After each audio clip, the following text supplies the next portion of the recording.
We all are locked down in our homes and our health routine must have taken a hit.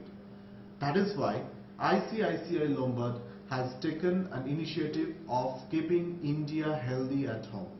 Today, I will be making a simple, easy dessert which is healthy as well. Join me. Here is a recipe of rosewater yogurt with pomegranate and pistachio. Take a mixing bowl and add 1.5 cups of thick yogurt. Add to that 1 cup of fresh cream.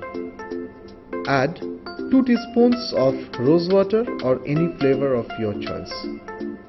Now whip it till it is smooth and creamy. Take small serving glasses, layer the bottom with honey. Add honey as per your taste. Slowly spoon in the yogurt in the glass. See how beautifully the layers are being created.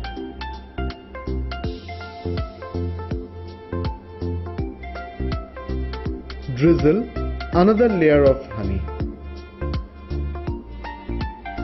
Fill it with pomegranate jewels.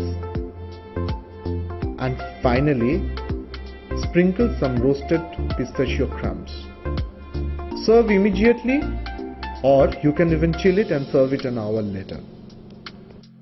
Do try the recipe, leave a comment and watch out for the hashtag India Healthy at Home by ICICI Lombard for more.